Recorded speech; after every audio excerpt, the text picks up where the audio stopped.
Governance is very much a wicked problem, and I would argue it's one of the biggest problems of the day. We use competition to increase efficiency in all sorts of walks of life. You wouldn't watch an Olympics where people weren't competing. You wouldn't watch a football where... We know that competition gets the best out of people. That's why we celebrate the Olympians, how supreme they are. Why did they work 18 hours a day and take supplements and live in poverty for 4 years to win a gold medal? Competition works. So why doesn't competition apply to government?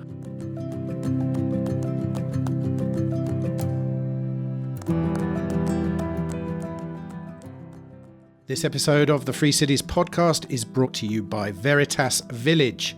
Now, Veritas Village is an off-grid, self-sufficient place for people who are interested in living a normal, freedom-oriented life. You can reduce your reliance on corporations or government systems in your very own energy self-sufficient luxury home with its own water supply, located in a perfect climate to grow your own food. Communities use Bitcoin, and you can also buy your property with Bitcoin as well.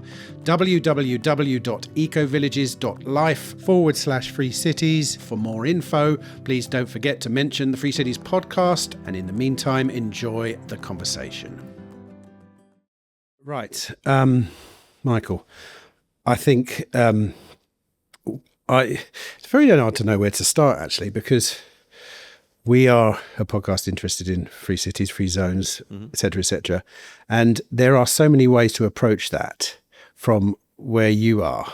As far as I can tell, I mean, I haven't done a huge amount of delving into your backstory, but enough to make me realise that there are a number of ways to approach this.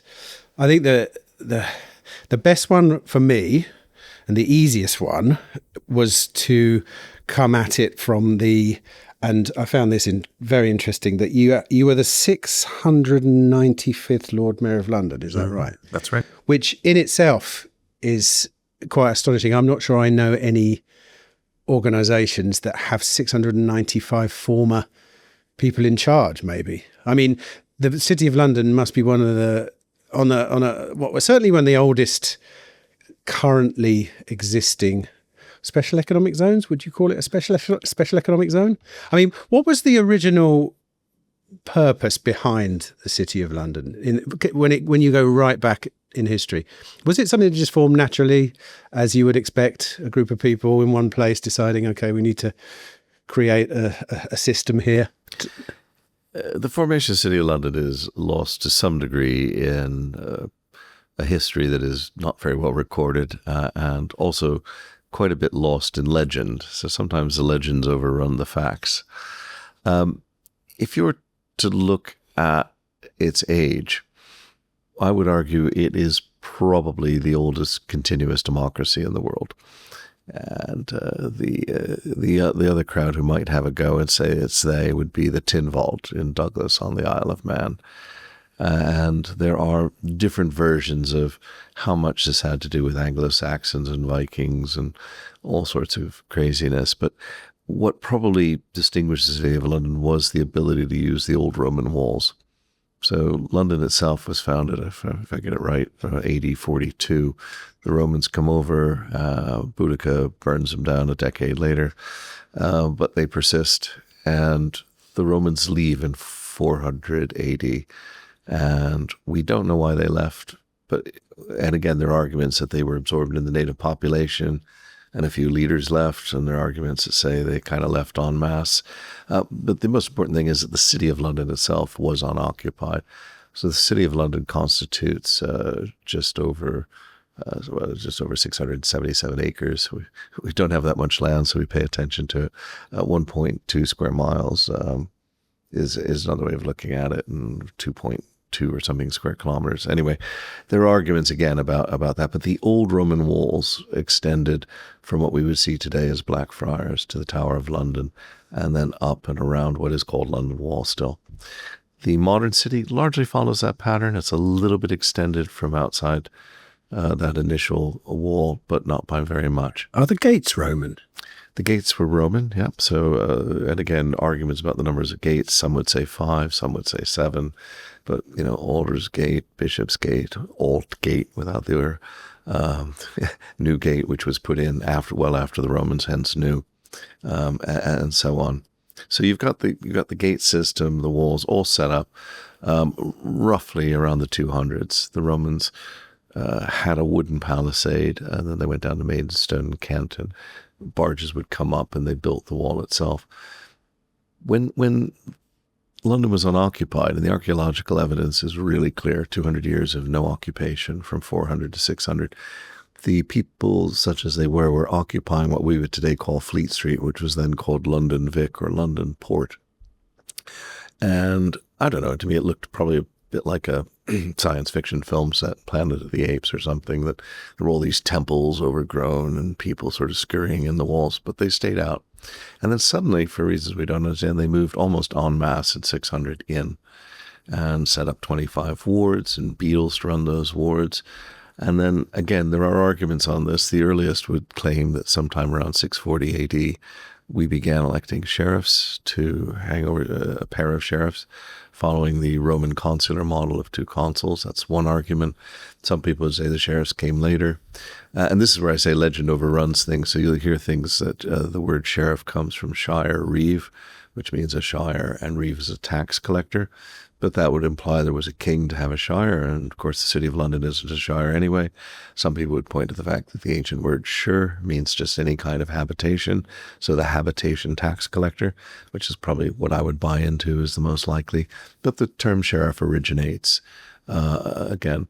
Then something emerged as well, something called the Court of Hustings, which was an original meeting outdoors. And related to, the Saxons had a concept of folkmoots, that the people should get together, and again, arguments about how often, but probably about twice a year, and have a folkmoot where they would sort of shout things out and talk things through. So we've got records, particularly like of the folkmoots and the hustings going back to the 700-800s, so we know that they were around. Then we have the concept of aldermen for the wards. Again, some history tests, and a lot of these texts were done off of legend as opposed to primary research, would say the alderman didn't really emerge until roughly the 1100s. Again, that seems rather inconsistent. My best guess would be that the alderman emerged around the 900s, and sometime around the year 1000 to 1100, we had a Court of Common Council. The reason I'm agonizing over this is there's a particular date that everybody knows in English history, which is 1066. And this is when William I enters the country, comes up to the walls of the city with, we estimate, about 6,000 men, having landed at Hastings with possibly 8,000, beats Harold, comes up to the city, and he meets 20,000 people on the wall. And he decides this is not a battle he wants to fight. And he leaves basically the city alone. He trots around. He actually goes, believe it or not, to Runnymede at one point, so don't confuse that with King John, but Runnymede was quite a popular place to stop and do your monarchical rites. And then he goes up to Berkhamsted. And so it's all quite a mess. But he comes back in 1067 and negotiates a treaty with the city, which we call the Charter of William I, because he never conquered the city. This then leads to a lot of tussles with the monarchy, and I'm hardly a monarchical historian, but we have a treaty of, 1132, 1189. A lot of people focus on 1215, the Magna Carta, but with reference to the city, the Magna Carta merely says the city will keep all of her rights and that. So the concept of an independent city-state is probably far too strong, but there certainly was enough tension that they were allowed to elect their own sheriffs. They were allowed to raise their own taxes, but to pay them over as well, and to set a lot of the trade rights. Now, again, this wouldn't be particularly astounding, except that London has always been 20-25% of English GDP. So you've got this very large city-state. And you might say, well, what about York? What about Bristol? What about Manchester, Birmingham? Pick your place. Truth is, I think that there were certain problems with these. The English system was very, very centralized. The French system was very centralized. And both of these systems didn't lead to the establishment of independent cities. And I think London, just by virtue of size and history, had been able to kind of hold its own. which is in contrast, for example, to the Holy Roman Empire, the Hanseatic League, the Northern Italian city-states, which were, proper city-states. But London had its own militia. In fact, we still have a police force today because we always had our own militia. And we are what's called incorporated by prescription from time immemorial. That's our legal status. So we're allowed to do anything we can prove that we did before the time of Richard the Lionheart. So that's a kind of an encapsulated version of it. But to say city-state is far too strong to assert your rights, if they did exist even in law, would be unrealistic in the modern era. So it is slightly anachronistic, but it does give us a little bit of freedom of movement. And I think that's particularly important because in a centralized system like the British system, it's actually difficult to relate to other cities. And having the City of London, which is 4 times larger than the next European city, able to link up directly with other cities around the world is a good thing and gives Britain, an extra degree of freedom and diplomacy. So to get it straight, because I want to formulate a sort of a picture of this in my mind. Was when the City of London was uninhabited for that 200-year period, were people living where they were living? Were they also within the boundary of? Was there a walled boundary? Like, why weren't they using the City of London? That seems so they were living at broadly, basically what we would today call Fleet Street. So they kind of moved to the west, and they clearly were using a port, the Fleet, to do the port work that they did. A lot of curiosity as to whether or not London Bridge had always been a block. You couldn't get north of London Bridge with the sailing ship anyway. Sorry, I was saying not north. You couldn't get west of London Bridge with a sailing ship. So it was always a bit of a block there. So this was a kind of it's a very misty period between 400 and 600. Why weren't they using the walls? Well, this is where you get into medieval defenses. And again, I'm not a Tudor historian. I'm not a medieval historian. I'm not a military historian. But the way that it's been explained to me, when you've got a walled city, it's actually hard to defend if you don't have sufficient numbers of people. Because somebody kind of just comes in the backside while you're sort of trying to defend the front side. And one of the legends about the 20,000 people on the wall is that the sheriffs got out old women and things and put armor on them, and they were all up on the walls roaring, And from where William was, it's just a lot of people. But if he'd only seen sort of a third of the wall occupied, he might have been tempted to split forces, go around, divide them. And that's where it gets to become hard. And still trying to get this vision in my mind, what was the population of London area at that point? Are we talking about, when you say that the conurbation moved to Fleet Street, for example, was that just that area and then nothing else? Or was it a case of London was relatively sprawling, not as much, obviously, anywhere near what it is today, but was it obvious when the City of London was re-inhabited that it was a separate place to the growing city of the rest of London, if you see what I mean? Yes, it does appear that people left London Vic by and large and moved into the city, therefore leaving it empty. And this comes back, if you look at a lot of the maps around, from 1066 onwards, you'll see there's this little sliver strip connecting London with the palaces at Westminster and not much else. So they had pretty much moved back in. Equally, though, you're talking about very small populations here. They could put 20,000 adults on the wall, which would imply at best 30,000 as the population of the city in 1066. City's population is running at around 30,000 as late as the early 1500s. In fact, the largest city in Europe in the early 1500s was Antwerp, with about 100,000. And do you happen to know if it was a conscious decision to maintain the City of London as the City of London while the rest of London as a whole grew and became political and became, all those things? Yeah, there were a number of things, particularly throughout the 1700s, as the city walls started to become very, very occupied, when there were discussions with central government back and forth, and you had various factions saying we should be the governing body of London as it expands into villages outside, and others who said strictly let's stick to the city. That second group, sticking strictly to the city, won out.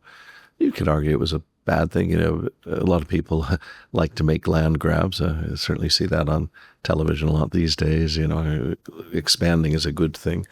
There's another argument that in a centralized nation, it's very difficult to maintain a power center in the capital.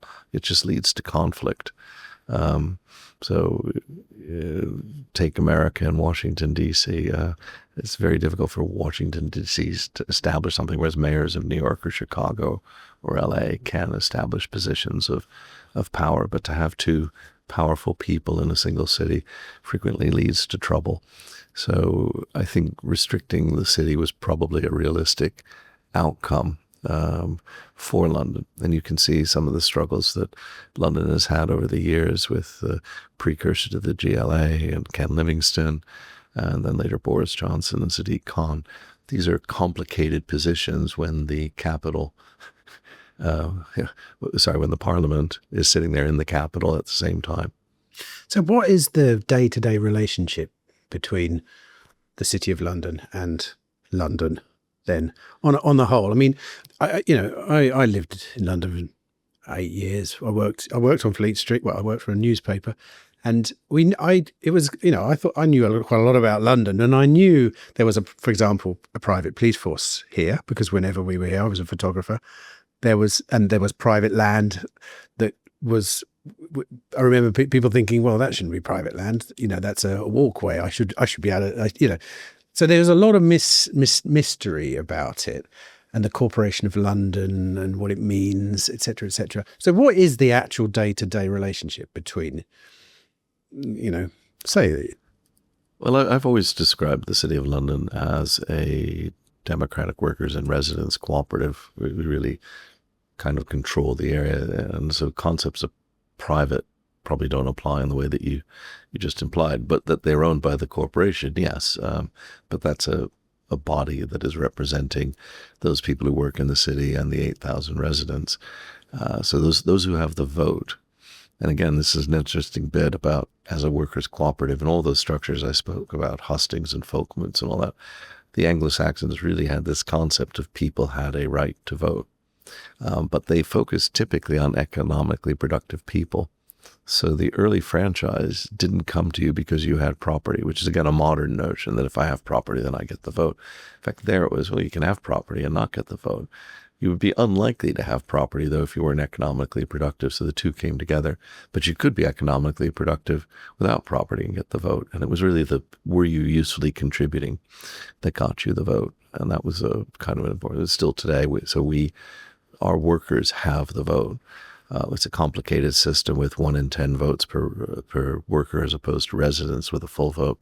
But broadly, that's the concept. And I go through that because that then leads you into a discussion on this idea of public and private, even with the police force. So the police force, and I'm not trying to play games here, it's there to support the workers and residents who are in the city. It's not a private force. Whereas, for example, we have private security forces out at Canary Wharf, but that's a private security force, not a police force. And our police force is therefore public.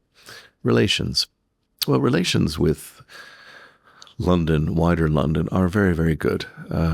We host a government dinner every year for all 32 boroughs, and Sadiq Khan is whoever's the mayor of London is the primary person speaking alongside the Lord Mayor.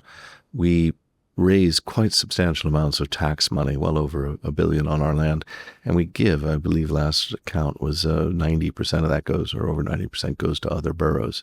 So a lot of the stuff that people say the city is very rich and it's ceremonial and it pays for ceremonies, yes, I wouldn't claim we're rich, but we do have ceremonies and we do have medieval funds that we're spending on that. But actually, as a local government, the local government functions. So we are not a local government. We have local authority powers, but those powers are exercised well within the tax break. We benchmark ourselves and give the surplus, which, because we don't have as many schools, we have very few roads. And so we benchmark ourselves in that, and that is then given into the general pot for London.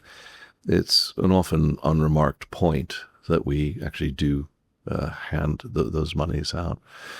personal relations, honestly, I like Sadiq Khan, and I wouldn't claim that we're talking to each other every day or anything, but, get on very well with him. When I was Lord Mayor, I know that my predecessor did well, and I assume my successor is doing well. So relations are really quite smooth because everybody wants to help Greater London. We were big supporters when Ken Livingstone wanted to get his bikes going. We were enormous supporters of Crossrail, putting in seed money to help get that going. So, our interests and the interests of Greater London are almost always very closely aligned. But Sadiq has a very different set of powers because of the way that the GLA has been constructed with the other boroughs. Anyway, I'm probably at the end. This is probably something for Tony Travers, who's the great LSE professor. I'm fascinated because it's a bit of an anomaly, I suppose, really, to think in terms of the City of London being a separate entity. I think it's interesting because, like you mentioned, that if you show productivity, you have a vote here if you're a resident, right? What do you vote on? Like, and do people vote? I mean, do people who live in houses here go and vote on things and stuff? Yes, very much so. Well, the majority of it, I can't recall us ever holding a referendum. It was certainly not in my time. Perhaps some historian will correct me. But no, you're typically voting for your common council or your alderman. This used to be an annual thing to vote for common council, and aldermen are elected for 6 years in kind of a senatorial type system. In fact, aldermen are really elected for life legally, but we make a pledge that we will stand down every 6 years for re-election, rather than having to run a new bill through Parliament. And we've adhered to that for, I forget, something like 30 or 40 years. The common councillors used to be elected every single year, but that changed a few years back. Now they're elected every 4 years. Again, every year was getting a bit silly. So elections are very big in the city, and I think we've calmed them down to the point that they now make sense. Every 4 years is about right. So that's what the residents are doing. The wards themselves are quite tiny. So I have in my ward of Broad Street 3 common councillors. There's 100 common councillors in total, so that would work out to be 4 per ward plus 1 alderman. So 3 is a little bit smaller than average. I think the largest one has 10, next one down 8. So you can kind of get some feel for the range of voters in it. And that roughly, in my case, equates to between around just under 25,000 workers and I think about 26 residents. So I have what's called a business ward. And then there are other wards where the residents are more numerous. And so you get a flavor there. I, of course, in running for office, I'm really going on things, therefore, probably of more interest to the business person, which is rubbish, crime, bicycles that are in the way or violating the law. Obviously, they'd like to have their taxes and rates reduced, but they're not onerous, so that actually doesn't come up as much as you might think it did. And then they're very interested, and this is where the city begins to establish its unique character. The workers are very interested in what we're doing to represent and build business. What are we doing with incubators? What are we doing with international trade delegations? What are we doing on regulation and financial services or AI or whatever? So they want to see us promoting the city that way. The residents are, typical residents. They want to make sure they're living in a clean environment. So even as an alderman, you do quite a bit. Things like what takes up my time, rubbish. A lot of my time is taken up on noise problems, light problems, people blocking light on each other. I've had issues to do with broadband, to be the world's capital city and to have what I think I would describe as mediocre broadband is not the finest. We had a lot of problems with shredder vans over the years. These are vans that drive into the city and insist that they're doing on-site shredding, which means they pull up on the footpath and then they start their engine up. I call them, kind of portable particulate polluters, because they come in and when they should just take the stuff out and shred it outside, but the law firm or whatever says, you must shred it on site. So we have a lot of these kinds of little things. And then, of course, the city does manage a lot of wider things. So we manage 800 acres up at Hampstead Heath. We manage Epping Forest, the walls of Derry. There are a lot of little bits of bobs around the country, which the city has volunteered to manage or support over the centuries. and those two come up. And so we have a very rich panoply of things to do. What about things like regulations, though? I mean, do you have any kind of regulatory autonomy? I mean, say you mentioned business. The businesses are often obviously very interested in what you're doing for business. Yep. Can you adapt regulation of wider, British or English regulation? The strict answer is it depends. So under the original Markets Act, I think it was 6.25 miles or whatever, 6 miles and 345 paces, something like that. The idea was that a farmer could go to market in the city and this would be regulated. So you could walk in, sell some stuff and come home. That was the deal. And the city had a monopoly on the regulation of all markets in that area. Now, today, that extends to Smithfield, Billingsgate, and New Spitalfields, which is just inside that. And so therefore, we're regulating fish, we're regulating beef, chicken, and meats, and we're regulating fruit and veg in those markets. But there was a time when those markets were everything. Now, you'll say, well, technically you're regulating them, but they're not that vital, is what some might argue. That did extend in the olden days into a variety of other areas, which got very confusing. For example, the early stock exchanges, a lot of the things that went on in the Royal Exchange, the original insurance markets. And a lot of this, when I came to the city in the 80s, very early 80s, was run through what were called SROs, self-regulatory organizations. So Lloyd's was one because it runs the markets for insurance. It's not an insurer, it runs the markets for it. But there were ones for the independent financial advisors, for the stockbrokers, for the pensions providers. This was swept away in 1998 from memory in a long debate running when Labour took power in 1997 and wanted to create a unitary financial services regulator. Financial services being just under 40% of what we do, that clearly is a large chunk of our regulatory remit if we had thought that we could do it, because these were markets within, a day's walk or half a day's walk, fine. In truth, it's worked out as a kind of a very much a national thing. So our work in regulation in financial services is mostly focused on lobbying for things we think are for the good of the industry or the good of the country. And that's a different thing than the idea that we are the regulator, which in days gone by, we did have a role in regulation, but that's over a generation ago. So you wouldn't find, for example, NatWest, someone in one of the buildings having, one of the companies having slightly different regulatory powers. No. Then that's not. Is that something that people wonder about? I mean, presumably the opportunity legally might be there if you really looked into it. But it's better than anywhere. Possibility. Very slim. Very slim. But I think where this leads us though to is what is regulation, because a lot of people seem to focus on regulation as solely a government prerogative. And if you've really been tuned into this, we've been running these markets for hundreds of years. And so self-forming markets do not need national regulation. And I point repeatedly to what I call community enforced standards markets, which are what the SROs were. The self-regulatory organizations had good and bad. And there'll be people out there muttering, this guy's going on, but he's forgotten about Maxwell and the pension scandal. No, I haven't. There were scandals under the SROs, but there's some pretty big scandals that go on today. So I could go about RBS GRG, I could go on about PPI.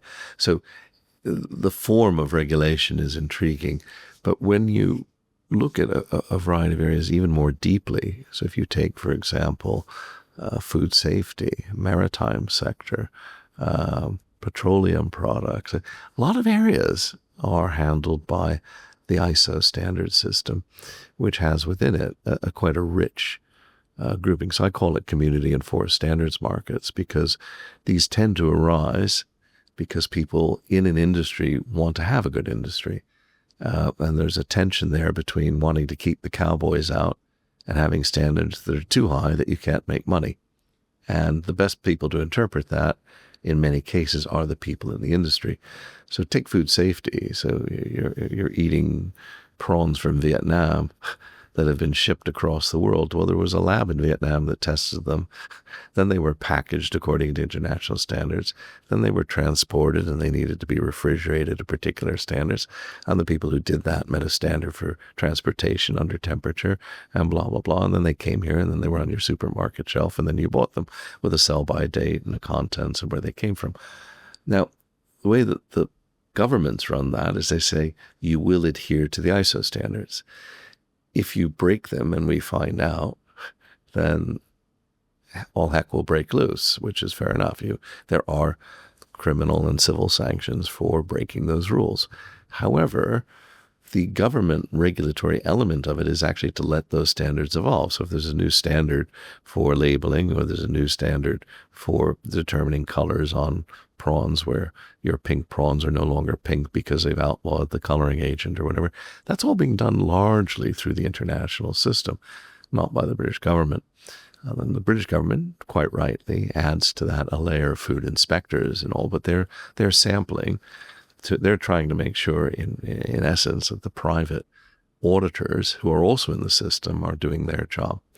So the system consists of a body of standards run typically through the WTO and ISO, but sometimes originating as national standards. In Britain, we have BS standards. The aspiration for most BS standards is that they will become an international standard or merge with other ones. Then the standards are separate from the inspectors, and the inspectors are of two types. There are the accreditors, typically one accreditation agency per nation. Here it's the United Kingdom Accreditation Service, and I'm non-executive on that. And then we have certifiers. So the accreditor is not allowed to check people to the standard. The accreditor is only allowed to check that the certifier is good for certifying.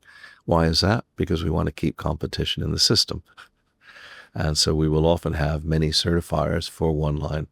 And there are many specialist lines, asbestos removal, I mentioned petroleum products, electrical products, grading systems for road works. I mean, we have 800 certification bodies in Britain. And then those rely on laboratories, which we also accredit, and there are about 3,500 of those is one reasonably good estimate. But as the accreditation body, we are quite tight. We're only about 350 people because we're just making sure these people are competent to do the checking. And then they go out and do all the checking in a competitive environment, which industry appreciates because it's unlike a government inspector when the government inspectors do come in areas. And there are certain areas where government inspectors come in. They just tell you how much they're going to charge you. That's tough. I think the common sort of the layperson would see regulation as something the government does to business. So you're saying, on the whole, the market is generating these things in its own self-interest. I think the average person thought of that. Unfortunately, I'm the layperson, and I just assumed that it's some conniving government telling me what to do and what I can and can't do. And again, it depends on the business year. And so if you're running, security things, supplying nightclubs and pubs as security guards, you will know that you've got to get them all certified and authorized. That's all private sector stuff. The government has said, we'd like to make sure that security guards are authorized. You see? So, and happy to deal with that system. Corgi gas, for some of your older people, you might remember that. I do remember. Yes. That was a private sector system. A few cowboys, so to speak, had blown up some tower blocks, and the gas industry said, if we don't get this under control, nobody's going to buy gas. Isn't it true in maritime law as well? It's all generated by the market, and it's all enforced by. Oh no, it would be enforced by the flag of the ship, wouldn't it? Really? I mean, it's really enforced by the harbor master.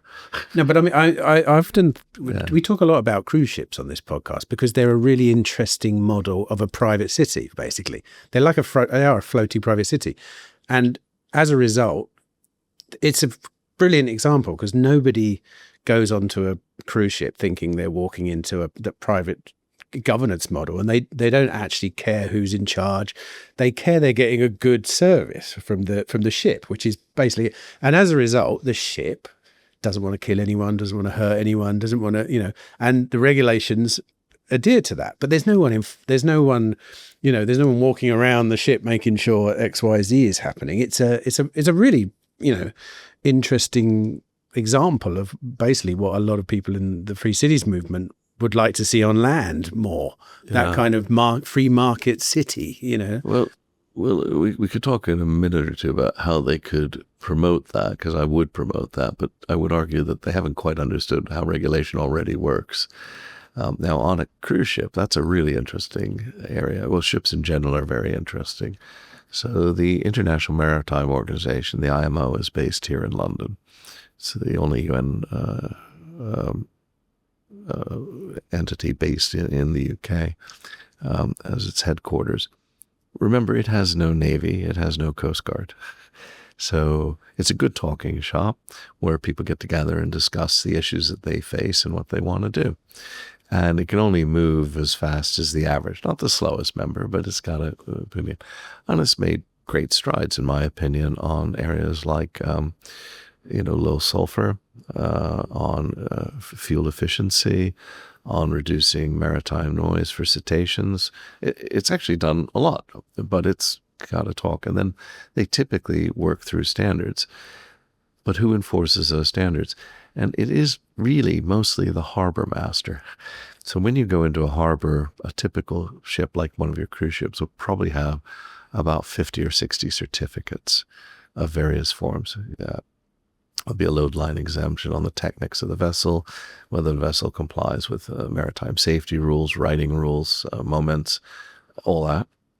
There will be food safety because there's food on board. So they'll have various certificates showing that they have been audited typically by a private sector organization that is internationally recognized. So the BSI could do it for any ship, SGS Yardsley, Bureau Veritas, TÜV, and Deutschland. So these will come on. And the harbor master, it's up to the harbor master to decide whether she or he accepts such a certificate. And they accept it from a credible organization. The certificate is typically backed up with insurance, which they also wish to see. So the insurer says to the ship, I'm not insuring you if you don't meet the standards, but I'm an insurer. I don't know how to run a kitchen. So just meet the food safety standards and the inspections on that. And that's the enforcement. So when you're on the high seas, yes, there's nobody walking around on deck, or let me be more accurate, nobody needs to walk around on deck. Of course, a proper ship does actually have a lot of inspectors on board who make sure that things are being done the right way, and fire safety, fire inspection, man overboard drills, lifeboat drills, etc. And the system is therefore largely private. But a ship is absolutely useless if you can't get into a port. So the harbor masters really do have a lot of control, and they don't want to let you into a port if you're going to be dumping a bunch of sick people, or you're going to be discharging waste into their harbor, or if you're so badly crewed that you smash into other ships. This is just a harbor master's nightmare. So it's they who say you can't come in until you've met all of the international standards. Also, unlike other cities, land-based cities, they face the problem of people leaving very, very easily and choosing another city as well, or choosing another ship, because there's plenty of them. I mean, I really love it as a model. It's beautiful because it has all the characteristics of me personally, how I would like to see cities competing with each other. Ease of coming and going, so that there's a pressure there to be a good city, and at the same time having regulations which are derived from the keeping people happy, basically. Well, I've got a fairly strong IT background, and people in IT would say, oh, this never happens in IT. But it does. I mean, things are inspected before they leave the shop. We have the CE mark for all of the kit and equipment.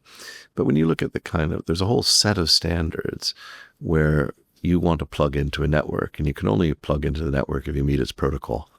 I see you've got a Bitcoin pin on. So, I have. A Bitcoin pin is a pretty good example. I'm going to write my own Bitcoin system and tell Bitcoin what to do. Well, that's sweet, but it's not going to get you very far.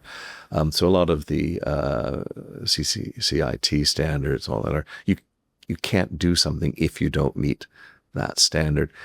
I might argue you'd be better to call that a protocol, because the protocol sort of is take it or leave it. There's just no way to participate in the system unless you do it.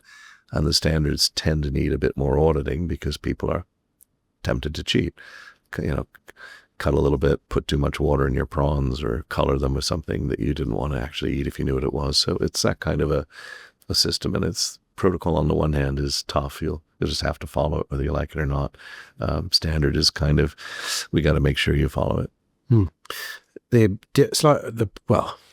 problem with protocols. It's not a problem with protocols. In the sense of free cities and the idea of independent jurisdictions. At the moment, it's very difficult to decide to create a new protocol and try it out, which is one of the issues we talk about so much on this podcast. What is your opinion on the idea of private cities, for example? Like, do you know about Prosperous usually? Yeah. Like, and are you in favor or against? Do you think it's a good, bad idea? I mean, I'm not in favor, I'm not against, and I don't know enough about protocol to comment on it, but I did, for example, mention Canary Wharf earlier. That's a good example. There are lots of gated communities, so there's a whole spectrum of I run a little extra security force to keep my neighborhood safe, and we all voluntarily pay up a bit, to this is an isolated area and I'm in charge of it, and I'm responsible for all the planning and things. I've got no qualms. I'm really into experimentation.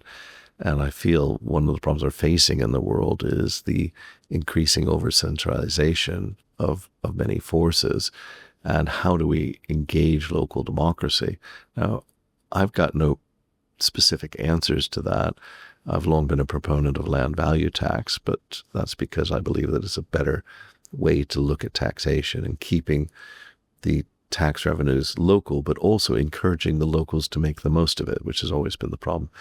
I mean, in Britain, we're running, I forget the exact number, but I know it's over 90%, and I believe well over 90% of the funds that local governments raise are given to the central government, and then they get back according to a formula. Not very motivational in terms of trying to improve your local area to increase your tax take. And this is the sort of area where land value tax begins to really play. I think the City of London does exhibit elements of land value tax. I'm trying to remember how much of the city we own. I think it's certainly probably around the 10% mark. But the idea has always been, I think, the city's strategy that we want to create prosperity, which is why we work so hard with businesses. Because if you don't have prosperity, you don't have anything. Once you've got that prosperity, how do you reinvest it? Well, I think you reinvest it in two ways. One is improving the physical environment, and the second is improving the business environment, so you attract more business and more people. And then we believe strongly in the idea that you're sharing that prosperity around. So we do a lot on charity work. City Bridges Trust and the delivery companies give away, I think it's $85 million a year. The city gives away another significant sum. So we're looking at, well around the 150 million mark, something like that, of funds dispersed to try and help those who are not as well off. So it's a good virtuous system. And then within that, even though we are a city, I would argue we have four things on our mind. One is the rule of law. Second one is defense and security. Third is access to talent and skills. And the fourth one is open and fair trade. A city-state tends to follow traditional economic liberal principles and likes things like you want property rights, you want free speech, you want individual rights, but those in turn imply control, keeping government, at a reasonable level. I'm not saying small government or large government, but definitely not just government for its own sake. Then moving on to open and fair trade, very much comes out of that, and free movement. So you've got kind of three what I'd call ethical principles: the individual rights, free speech, and property rights, and those then imply economic principles. Now, in our case, if I go back to the four that I mentioned earlier as our strategy, let me reverse. Defense and security, never forget it. A lot of people do, your cruise ship, needs to repel borders. There's got to be a way to do it. In our case, it's fairly obvious. People don't bring money to a war zone. But in addition to that, they don't bring money to a cybersecurity hazard either. So we do use our police force, and our police force is, in fact, the national cyber and national anti-fraud element. So those are important to us, and we're prepared to spend on that. Second thing is on the rule of law. Again, a bit like regulation. For most people, this means a judge in a courtroom. That's certainly the case in criminal, but when you come to civil, in fact, going near a courtroom is a bad thing.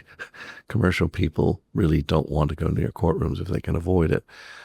So the very tail end of that is seen in the courtroom. But there are a lot of disputes, and those are typically handled through arbitration, mediation, conciliation from time to time, expert determination. These things are settled out of court, not because there's a court case, but just settled long before the court cases arise. So it's a huge thing. And then there's just a general environment that you need of my word is my bond. Do you really want to do business in a place where every time somebody says something to you, they're up to something? Mm-hmm. So it actually benefits everybody to have a certain level of norms. I hate to use the word trust because that's a very loaded word, but I know I can rely on most things here, and I'll just be a little careful, as opposed to I'm so careful that I never actually can contract a deal with anyone because I can't trust anyone. Then the whole of commerce collapses. So we want that. And then I think access to talent and skills speaks for itself, and open and fair trade. There's no point in doing it. And I sum all that up as treating all comers fairly. But you're at the whim of in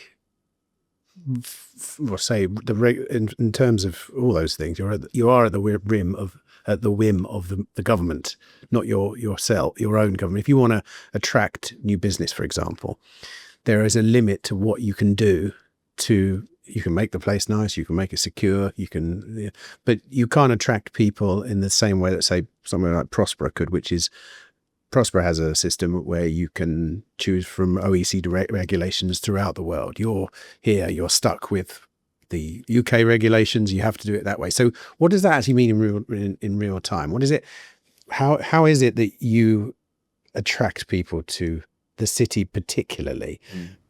How is that different from the government giving incentives for business to come to the UK in general, for example? In a realistic sense, there are going to be conflicts, and there are. And a good one would be on immigration. So we don't want open access, but we definitely want access to the talent skills that we need. And once we've decided we need so-and-so, and she's out of Bulgaria and we need her to work here, we all whinge if there's any kind of paperwork or cost to it. That's outrageous. Why should I be doing this? But in truth, there are going to be conflicts here. The second thing, as I mentioned earlier, we are able to lobby and negotiate with central government, and it's in central government's interest for us to be healthy. So it's not like it's quite a battle or anything like that. It's just people have different priorities. The government's got priorities on keeping boat people out. It's got a national zeitgeist of making sure that people feel that they're being treated fairly. So it's a process of negotiation, and I think bluntly, Prospero, when it gets bigger, we'll start to find that those problems will arise as well. So we have that. When it comes to us locally attracting business, well, clearly we're not doing it on actually having lower taxes or anything, but we're doing it on our adherence to those 4 principles. So we do a lot on arbitration, mediation, and civil, much more than I think people realize. There's a whole court system up at Rolls. The London Chamber of Commerce runs the London Commerce and London Chamber of Arbitration and Mediation. So at that level, we're doing quite a bit on the rule of law. I mentioned the police, but also our emphasis on cyber essentials, all sorts of things that we do to try and lock down there. So we're doing a lot. We're also doing a heck of a lot on trying to improve the built environment, which takes time.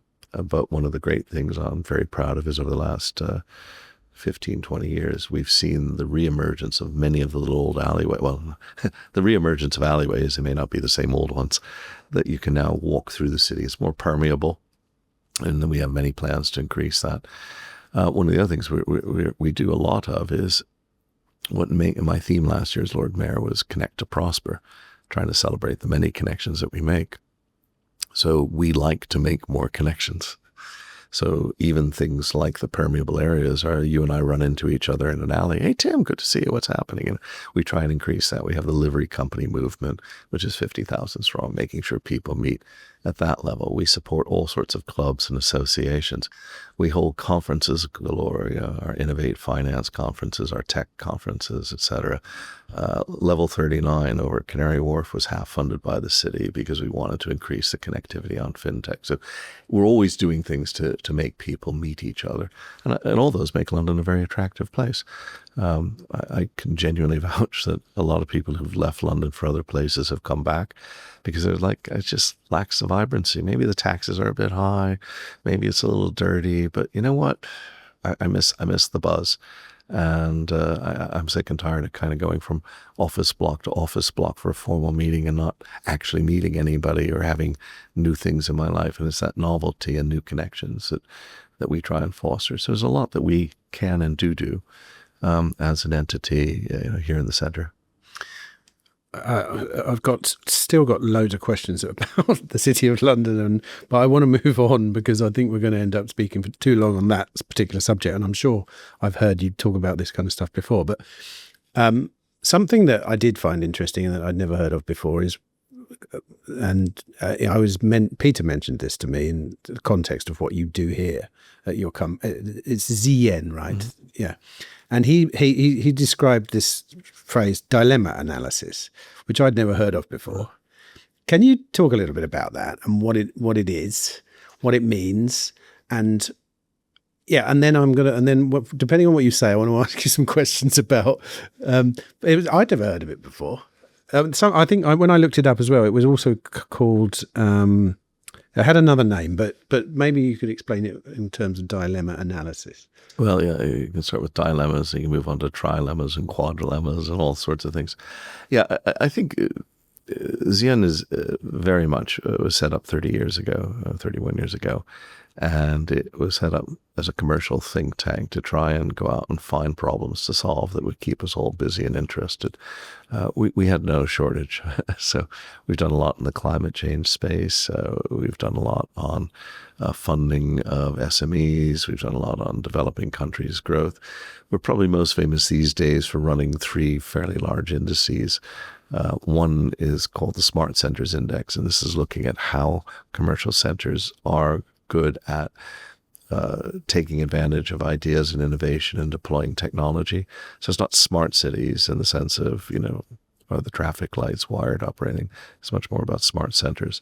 And we have our Global Financial Centers Index, which is looking at how good the center is for deploying finance and taking advantage of new financial products, and the two overlap a lot. And we have our Global Green Finance Index, which is looking at that specific area. We're currently looking at a new creative services industries one as well. And so our advice tends to be to go into centers. We track about 140 cities and advise them on how to improve what they're doing. So it's quite related, oddly, mentally, to the work that I do individually at the corporation. But the ideas behind what Peter called dilemma analysis, which was that there are certain problems which the solution to which is not apparent because there are conflicting things working against each other. Is that a good way to describe it? Yeah, it is. We would probably term those wicked problems. Yes, wicked problems. That was the other. Yes. But wicked as in not as in evil. Wicked just because hard to crack. Yeah, nor the Wizard of Oz or anything. Yeah, no, it's a wicked. The term originated in 2 sectors. One was aerospace, and the other was actually urban planning in the 50s and 60s in America. And those are the 2 areas where they realized that there are a lot of problems that are messy, aggressive, and circular. And it's a bit like the old Irish expression, I wouldn't start from here to get there. It's this, what do I do? And we've got tons of them. Democracy and local democracy we spoke about earlier, new types of voting systems, how to handle poverty. I look at the 17 Sustainable Development Goals and go, well, there's a whole list of things the world would like to solve. So we're not short of them. How do you deal with that, though? Well, we wrote a book 10 years ago called The Price of Fish, which was all about how to solve wicked problems in economics. And we took for our basis of it was we'd seen Feynman's Easy Pieces series where he tries to teach physics simply. And there was a lovely piece of work done by a physicist, David Deutsch, called The Fabric of Reality. And David Deutsch said that the Greeks had a concept of a man, and it was a man, could know everything. What did that mean? Well, it didn't mean he knew the name of every chicken in every village. It was more that he had a series of mental tools that allowed him to look at the world and analyze situations. Now, the Greeks' tools may have been a little bit crude. Why, oh great Tim, is there thunder? It's because of the thunder god, Michael. Well, that was a good explanation. So there was that. But David then went off onto physics, and obviously being into quantum mechanics. Quantum mechanics is one of the disciplines. But interestingly, he picked epistemology, computational theory, and evolution as the other three. So if you understood those four, he felt you could look at physics. And I thought that was a great approach. And I said, what would it be for economics? And so we had a good look at it. And I did a series of 29 lectures on it, which your listeners are welcome to go to Gresham College and see. But I chose choice theory. How do we make decisions? Economics was equivalent to his kind of quantum mechanics, all the basic stuffs about supply and demand and positional goods and all of that. Evolution really stands up. You've got to look and say, once I get these entities there, what are they likely to do, to maximize their lifespan, to persist in going, and what are they going to do in terms of spawning new things? So very good point, very good overlap. And the last one was systems theory. Now, systems theory is, if I was to pick one area that people aren't taught enough in school, and it wouldn't require much, is a very advanced set of techniques for analyzing complex situations and decomposing them. And it's from systems theory largely that chaos theory came, and from chaos theory came complexity theory. And this is ways that people try and look at an environment. To take a railway system. Our railways are running late, Tim, fix them. Where do you start? So you've got to start breaking it down to, well, there's tracks and there's delays and there's maintenance, and that's probably what's causing it. Hang on, let me look at the timetable. Could the timetable change? All that. Would it change if we had faster trains? Would it change if I could stop the passengers boarding too late so they weren't halting the trains? And you get into, oh my gosh, there's a lot of things just to answer a simple question of how do you make the trains run on time? And systems theory helps you, gives you a set of very simple tools to decompose that. So, I mean, when I looked into it very briefly, I couldn't help thinking that say, for example, the kind of a lot of people in the Free Cities movement, what they're trying to solve is very much a wicked problem. And it's the problem of governance and the way that we're governed, or the way that a place lays out its own rules.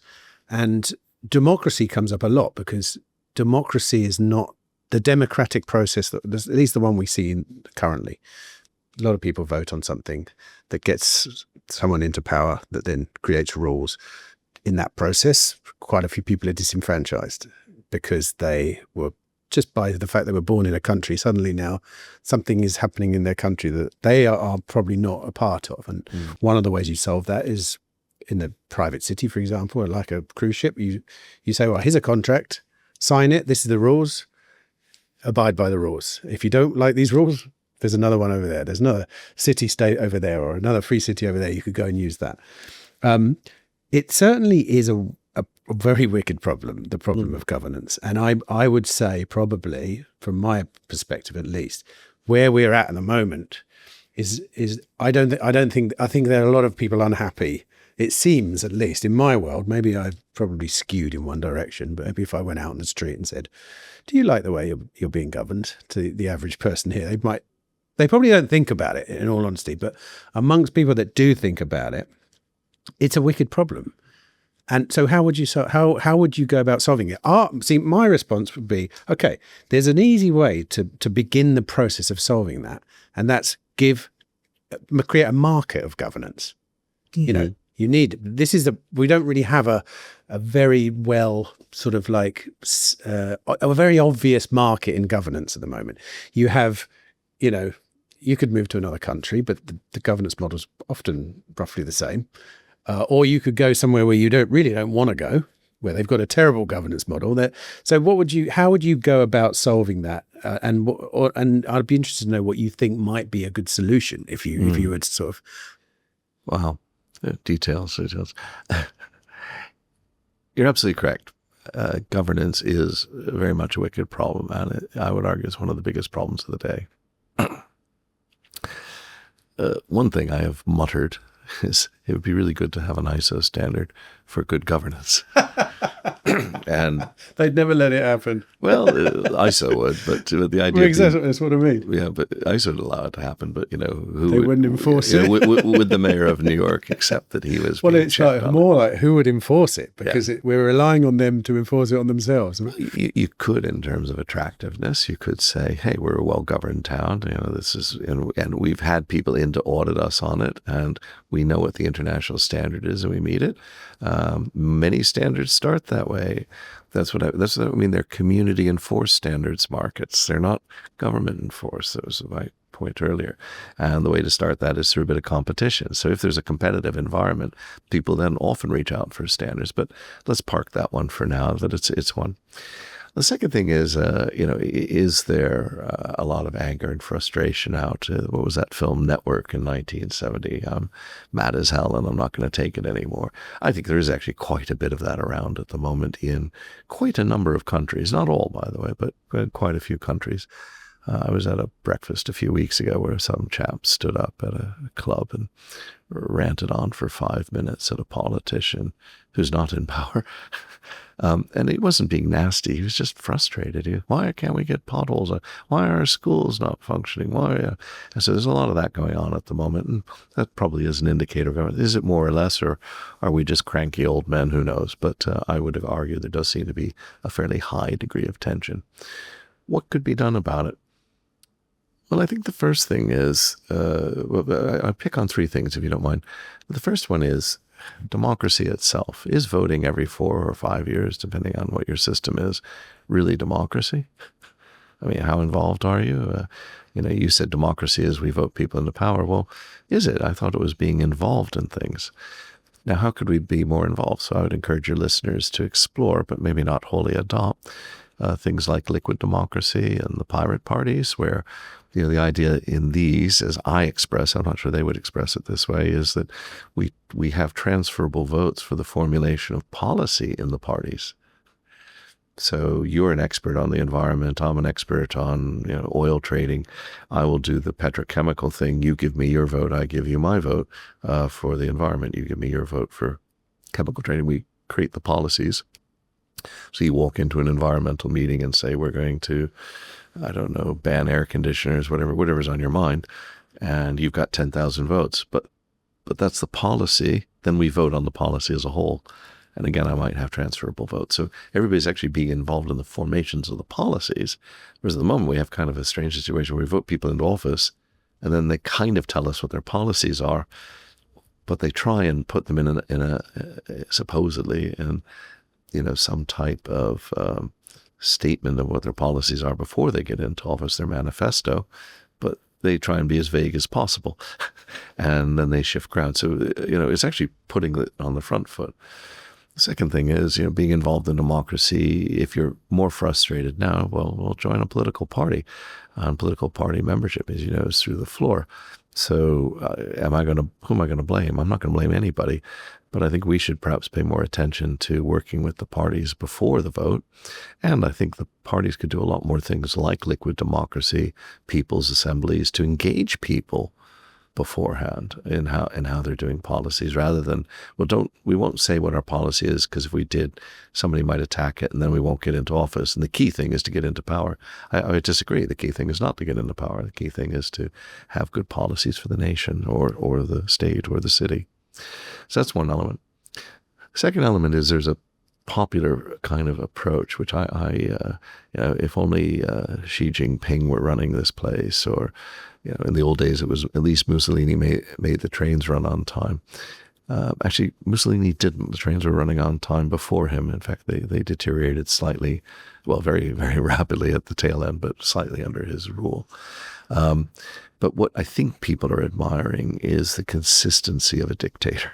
Once a dictator's made up his or her mind, they tend to follow that through. Whereas in democracy, we're very good at making a decision. We get up every morning and make a different decision. And that's the problem. So the solution to some of that is inaction, and it's before people's eyes if they'll look. We face this on the climate change front with a lot of flip-flopping. And I wrote a paper over 20 years ago on what I call policy performance bonds. So these were bonds whose interest rates rose if it turned out that people hadn't managed to meet their own policy.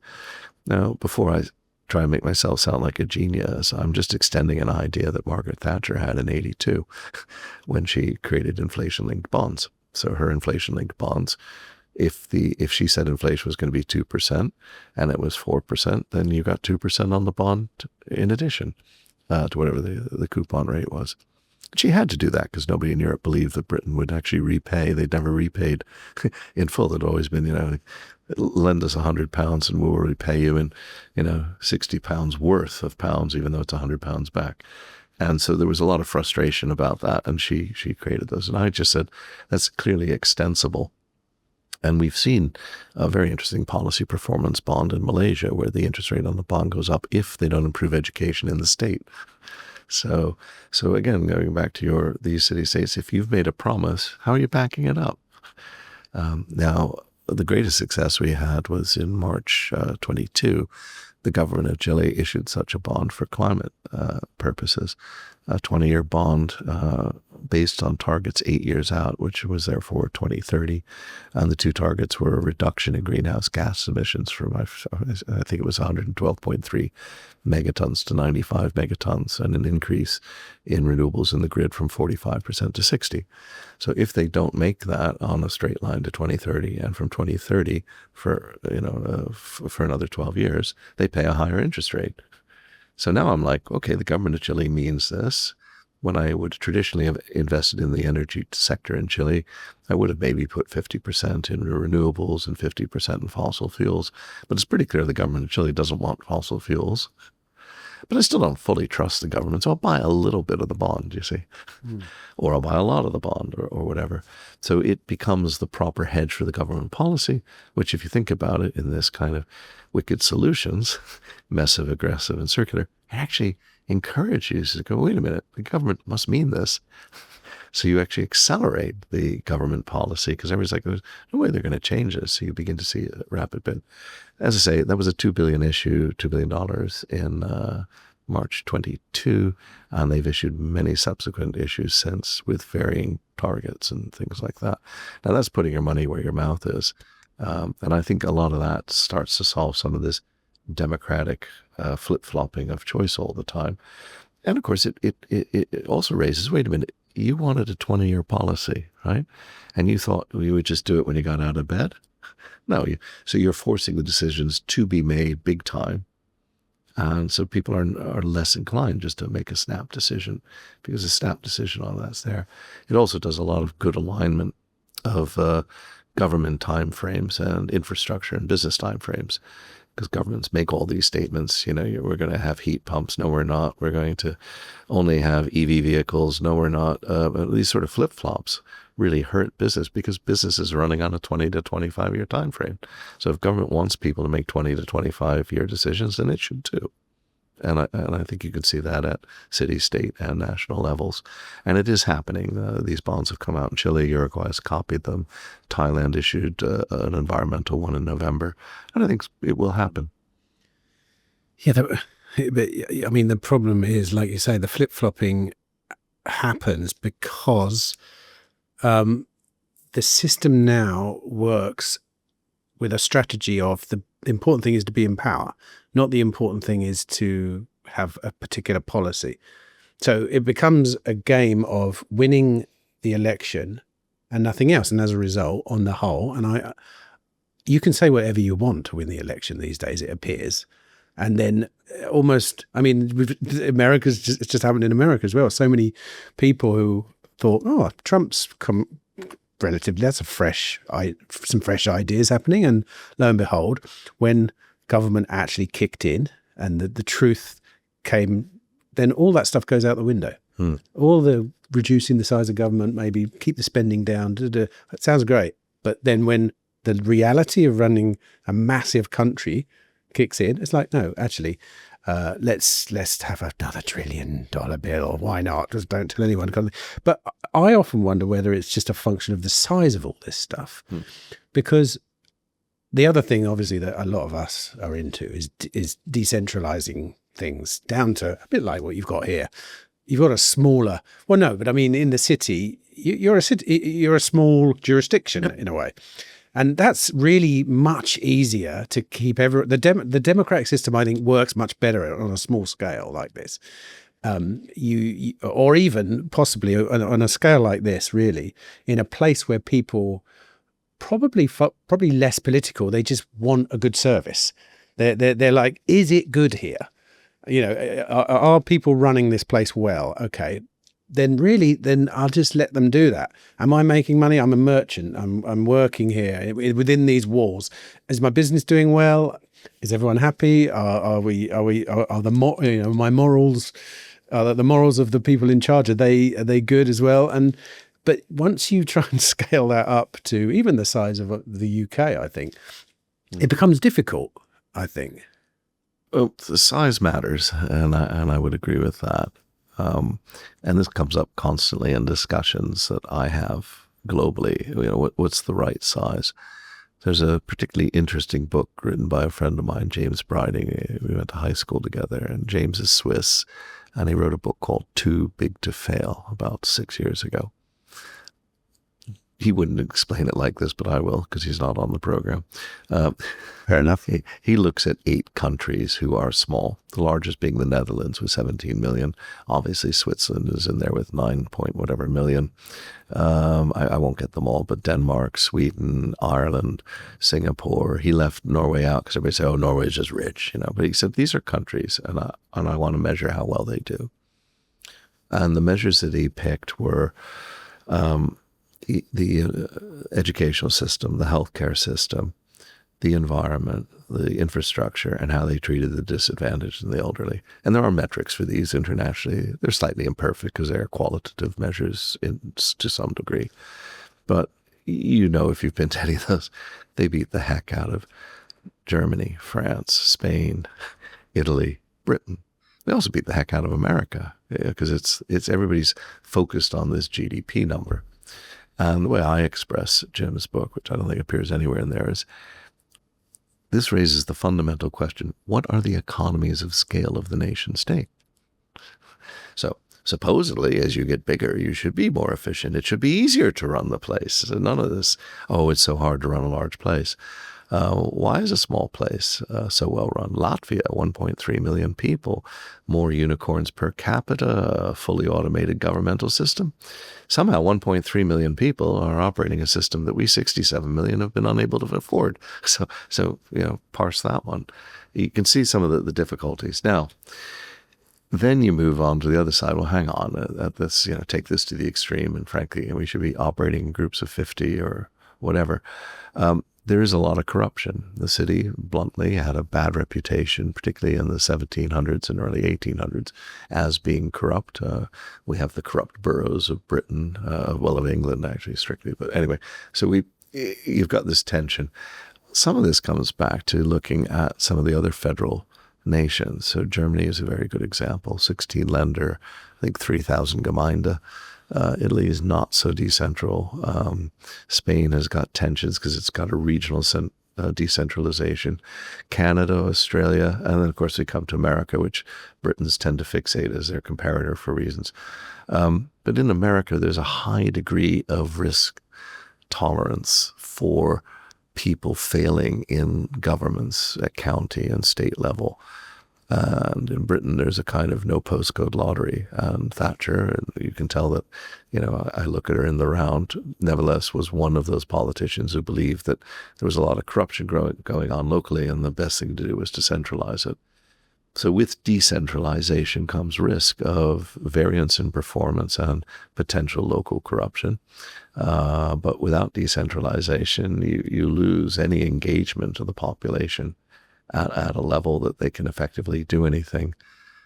I often think that the Brexit vote was due to people mystically desiring more decentralization. It wasn't, warm beer and Spitfires they were voting for. I think they were voting for mid-Victoriana. That was something along the lines of, hey, there are young women dying in childbirth. What are we going to do about it? Well, Tim, we're going to go set up a maternity hospital here in Manchester, because we would do it. And we had that sort of motivation and freedom of maneuver to play that game. And I think people were looking for that a little bit in Britain.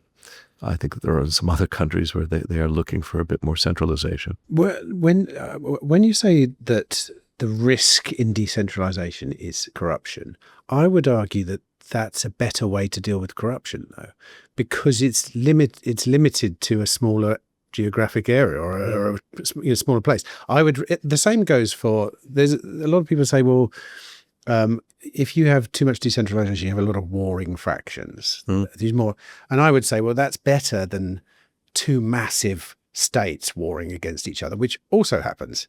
I'd rather see small battles between states than the US front decide to fight China, for example, which is basically the alternative. So I don't know. I would still say on paper, at least, because it's hard to find contemporary examples of this, is it where you would find lots and lots of quite small competing places. But well, I agree with you, I guess, even on the corruption point. I was sort of more explaining that when you fragment, you're going to create a lot more opportunities.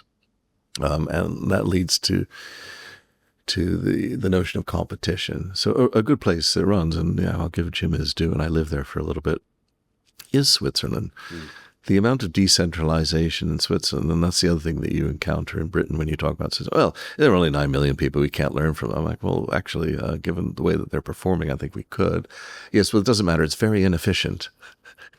Well, it's not inefficient because it engages people. So you got 26 cantons. You've got the Swiss system. You've got the referenda going at the cantonal level and the national level. Britain's only kind of wake up when there's a national Swiss referendum, but the local stuff is very, very, very vibrant.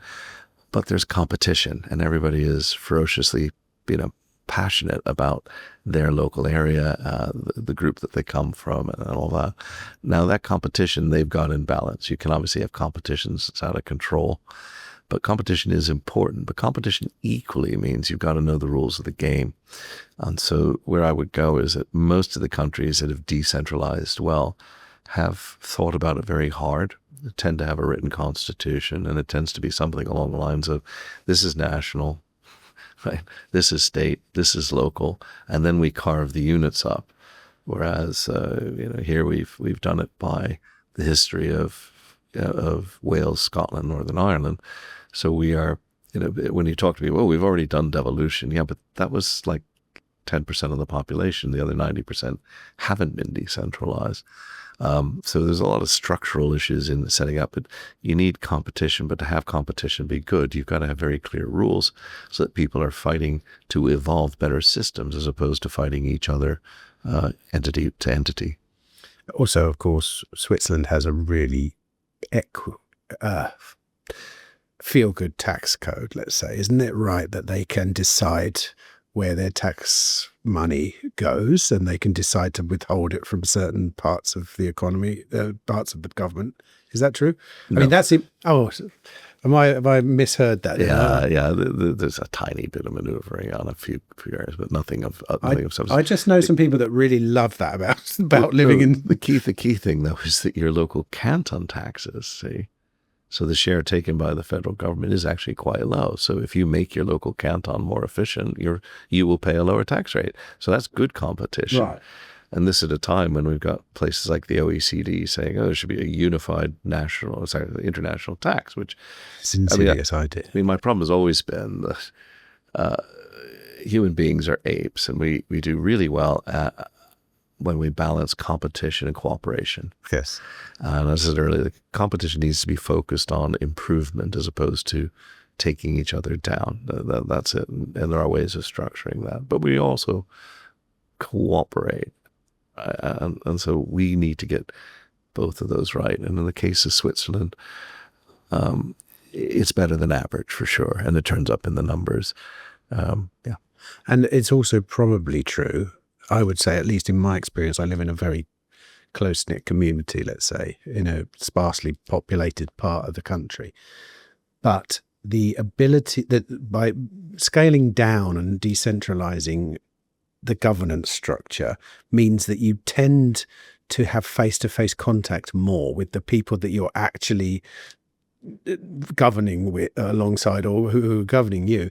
And that makes a massive difference, If you're plonked in the Washington and you're talking about someone in Ohio, you don't actually, I don't think it's even feasible to honestly care. Like, I don't think it's a bad thing. I just don't think you can care. I don't think you really can. But when it's your neighbor, or when it's someone that you can go and knock on their door actually, and things like that, it makes governance works really well that way, because people respond. And we know this from the internet. You can say all kinds of stuff on the internet, but you try saying that to someone's face. You don't. And once again, it's a function of scale. Like, we've got this, I don't know. I'm very much, I would love to see thousands of competing Switzerlands, even smaller than Switzerland, are all over the place. I think it would be phenomenal, because we now live in this world where you can vote with your feet quite easily. Moving from place to place is the easiest it's probably ever been in the history of the world, I would imagine. Really, because, like moving from Herefordshire to London used to be a big deal. But now people go to Dubai for the weekend. Is that? Well, I agree with you on the difficulty of having empathy with 350 million people or 1.3 billion people or whatever. Yeah, I mean, it's ludicrous to claim that. Theoretically, you can. I think I can feel something for large numbers of deaths, but that's about it. However, just to extend the competition point to one element, right? Government is arguably getting now across the OECD running just under 40% of GDP. And in Britain, it's running at 44%. Operationally, and again, it depends on whether you count health workers in, local government workers in, or whatever. But I would, off the cuff, say about 20% of people really work for government. Because of that 40%, a lot of it is transfers from to handle some of the imbalances in the system. Now, why am I going up this route? We use competition to increase efficiency in all sorts of walks of life. You wouldn't watch an Olympics where people weren't competing. You wouldn't watch a football where. We know that competition gets the best out of people. That's why we celebrate the Olympians, how supreme they are. Why did they work 18 hours a day and take supplements and live in poverty for 4 years to win a gold medal? It's competition works. So why doesn't competition apply to government? And this is why I believe the tax thing is important, because it doesn't mean low taxes are a good thing. It means what I want to see is value for money. So I can have a high tax regime with high quality infrastructure, a low tax regime with low quality infrastructure. I get what I pay for. One thing I definitely don't want is low quality infrastructure and a high tax regime. You see, now that's the kind of structural element to it. But equally, there are things, I put this into a lecture years ago. Why don't I have Passport Office A and Passport Office B? Oh, but you don't understand, we need standards. Well, you can have standards. I can have a common ledger that both passport offices share to say, Tim got a passport for me, so I'm not issuing him one. Extra, that's all doable.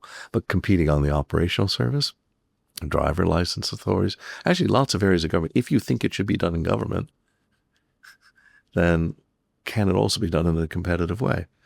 I think I have a much more crude opinion on I'm that, sure and it's that with the monopoly on violence, the incentive is taken away to compete, and then it's compounding over time as more unproductive people are attracted to a position of power. Mm. And all the merchants end up leaving, all the actual entrepreneurs, actually, the people that add value end up leaving, and the whole thing collapses. And that's the life cycle of... It's true, yeah. I don't know. I mean, that's... I think in a practical way, though, there's a lot that government could do. And a lot of this was tried and continues to be tried, to be fair. I remember we had in the 90s when we had a whole bunch of privatizations throughout the 80s and early 90s. And in the 90s, I think it was 1994, there was a government white paper on the civil service, which had a beautiful title called Continuity and Change, which is kind of, you want to have both. But there was also at that time something called prior options. And Cabinet Office did do this. And in fact, I did one on an agency. For agencies, you were supposed to see, did this thing need to be done at all? If it needed to be done, did it need to be done by government? If it needed to be done and needed to be done by government, were there ways of involving the private sector? And the funny bit about this prior options, it was off of a memo written to the Cabinet Office in 92 from memory. But it was very, very cogent and coherent. And I followed that with one agency in the MOD. And it wasn't a bad framework. But once it is going to be done in government, I would add that little, could it be done competitively?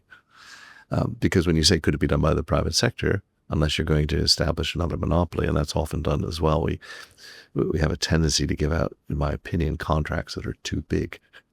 Why? Because if we centralize a contract, we'll save money.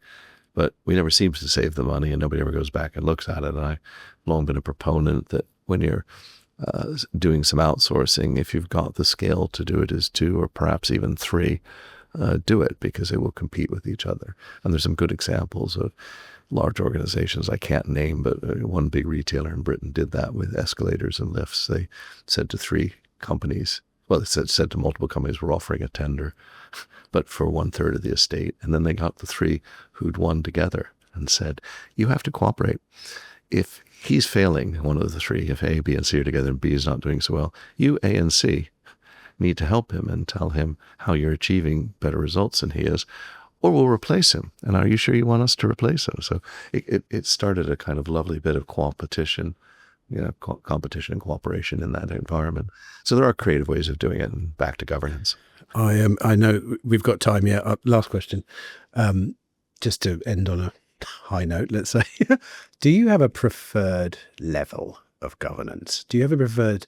We were talking about, I mean, you were just there, like, as in the free market. How much should the free market solve our problems, and what would be the correct role of government? Someone who is in that position of power, what did you see as your correct position? What was it that were there times when you thought, actually, that's not really a job for a government, that's the job for the free market? And what's the job? What is the actual job for the government?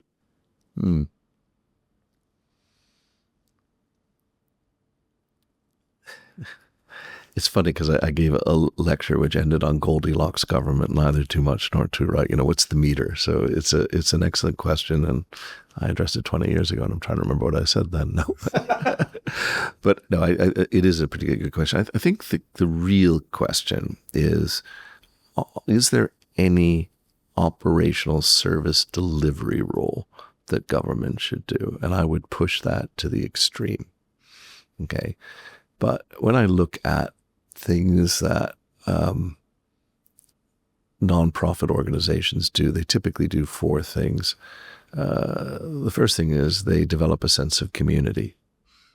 The second thing that they do is they deliver direct services. The third thing that they do is that they try effectively to change systems. And the last one they try and do is expand frontiers. So let me give you an example. Let's imagine we're a blind charity like RNIB, and RNIB does do this. There's a sense of community. We're both blind, and I could use a little bit of support here. And they get people together. They have chat lines and talks, and there's community. I think government can do that, but that's equally done by churches and faith communities and livery companies and whatever associations you want. And I believe government doesn't need to do that. there is a sense of national community when there's a national tragedy, but I sometimes think government does too much. So it now becomes the nation is doing everything when actually it could be much more decentralized and local. The second area is, as I said, it was delivering services. And the RNB does that. They will sell you, watches for the blind and canes and all that. And they'll deliver meals to people who need them. So there's at that level. Government does not need to do that. That's exactly what the private sector is for. And back to that old trope about the Russians asking who controls the bread deliveries in London, and the answer being nobody. So you can do that. Third level up is changing systems. That, I think, could be as much as 50% government. That's where the policies are in. But that's government in the sense of government plus the democratic system, plus think tanks, plus people are thinking, how would I change the systems back to systems theory to make something a lot more efficient and useful and interesting? The last bit is expanding frontiers. And here, this would typically be research. And again, going back to RNIB, they do research on preventing blindness, ameliorating blindness, causes of blindness. It's all good stuff. I personally, despite having been in research, believe that government has a role there in terms of funding education. That's huge. Providing common expensive facilities like wind tunnels or hydro tanks or CERN accelerators, that kind of thing, where that's actually very, very helpful. I don't believe government is particularly good at blue sky research, but it can definitely sustain it. So, as I cut through those four areas, I hope that gives you a flavor that to me, it's a rich question, but it requires a lot of self-discipline. Back to that Cabinet Office memo on prior options. Does it need to be done here? Okay, maybe it does a little bit. If so, how much can be done by the private sector? And we need to push that envelope a lot. That does lead to some troubling areas. In many cases, is the health sector private or public? Good question. Would I go for a wholly private police force? That's an interesting question as well. So, but these are questions for us to have honest debates on. And in a sense, it turns, you want an upbeat ending, we are where we are, isn't too bad. It's just we are frustrating ourselves because quite rightly we want to improve. Michael, thank you very much indeed for spending nearly an hour and a half. Sorry to keep you so long. I'd love to carry on. I've still got 1,000,001 questions, but many, many thanks indeed. Most welcome, Tim, and really nice to chat with you guys.